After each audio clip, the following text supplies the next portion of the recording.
Hey, thanks for joining today's weekly recap. So, for context, a couple weeks ago, I was listening to podcasts, I was reading through some of the news, and I kind of realized there's a lot going on right now.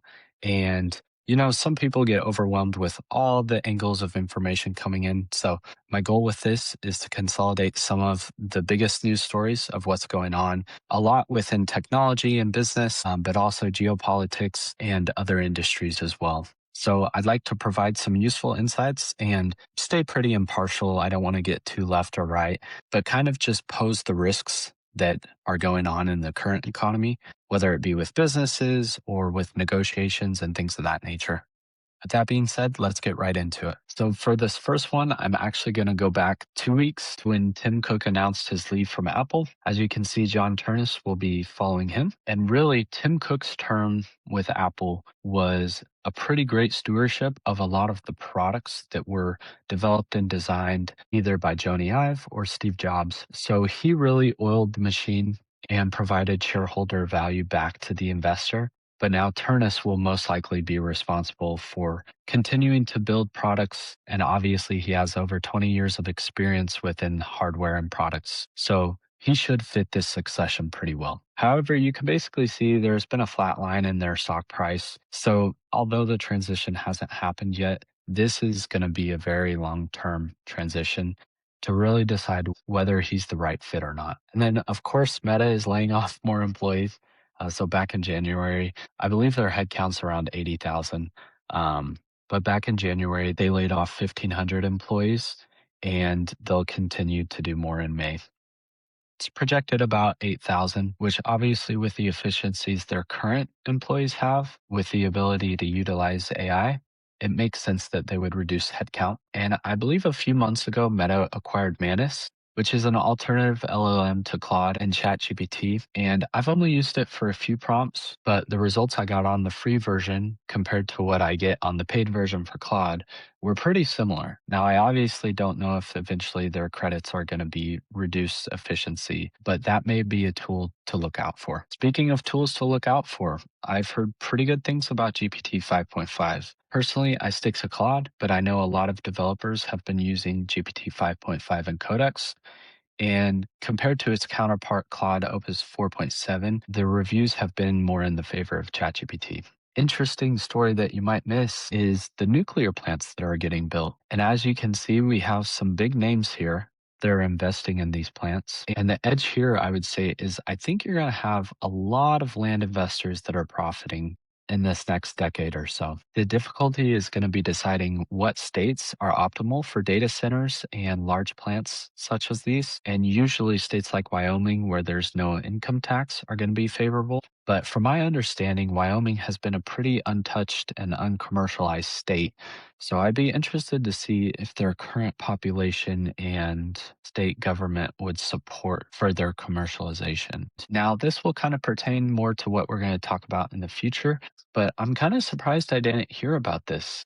So obviously, Globalstar has been a satellite provider for decades. And although Bezos is no longer at the head of Amazon, it seems like some of the hyperscalers are tending. So maybe you see two main trends when you follow the money is that one is the development of AI and the other is the focus on space. There's a few articles on cybersecurity attacks.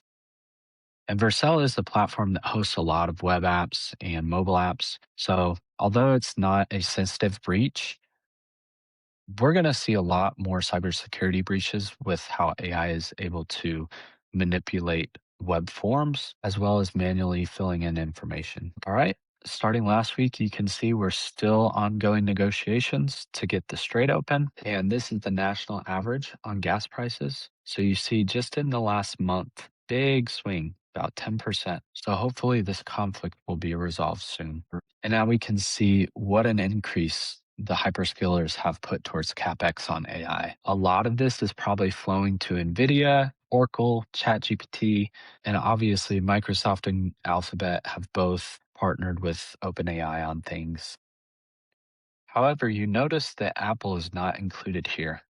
And I think this is mainly because they've been focusing on hardware and they'll probably continue to do so. And honestly, as long as the hardware exists, I don't think they're going to worry too much about the AI implication. They might just have the opinion that they'll pull in whoever holds the bag at the end of the race, because essentially the hardware is the infrastructure. And Jerome Powell gave his farewell as the chair of the Federal Reserve. Now, I will say there's a very interesting factor that plays in here, so we're going to give it a watch. Here's the real question before we get into the conference. Will Jerome Powell stick around as a shadow chair? This has never happened before, but it could happen and would be fucking crazy. So just brief primer. The FOMC, he doesn't decide interest rates. Even when you're the chairman, you don't just pick up or down. There's an FOMC meeting that has 12 people voting, 7 governors, 5 people from the banks. Whatever the chairman votes, up or down, has always been agreed upon.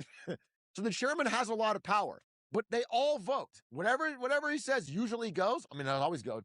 But there's a thing. In a few weeks, this guy, Jerome Powell, is replaced with this guy. However, this is Jerome Powell's chart here. His chair term ends in May, but his governor term doesn't end until January 31st, 2020.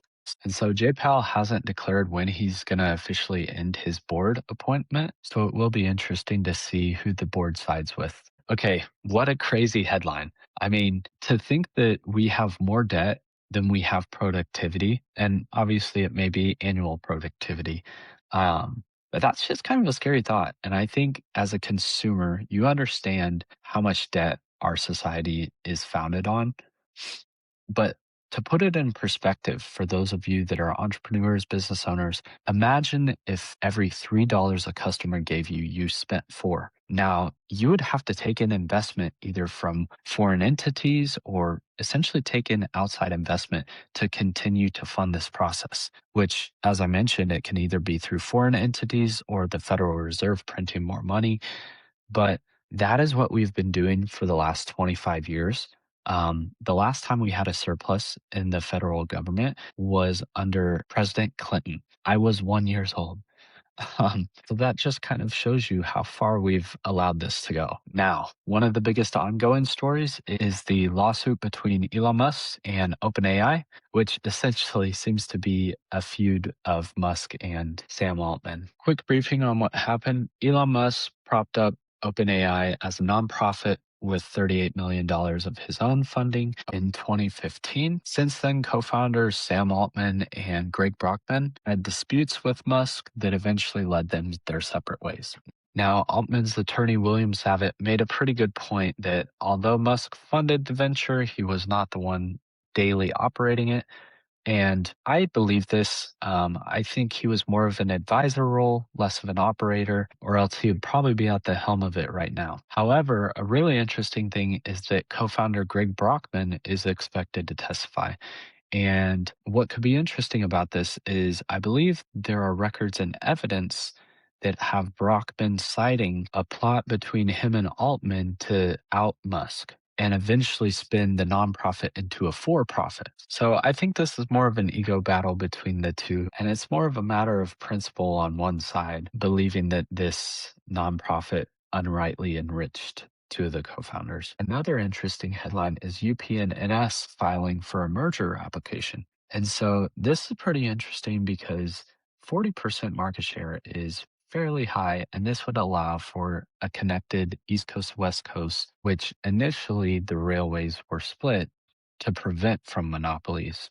Now, obviously, competitors are unhappy with this, and there's also some representatives that have opposed this. In the end, I don't think the deal's going to be made, but if it does, it could spark a lot of potential mergers between rail companies, but also trucking companies. And to be frank, I don't know how many rail companies have acquired trucking companies, but I'm surprised that we don't hear more headlines about that. And then concluding this week's recap, we of course have had to tap into the petroleum reserve due to the tankers sitting in the Strait of Hormuz. And initially, I was pretty concerned when I heard this. However, when I looked at the big picture, I understand that we are already at like 60% of where we would like to hold our reserves. However, for them to only be depleted by 4% in the past 2 months since this conflict provides a little more comfort. All right, that's it for the weekly recap. Hope you found something useful, and thanks for watching.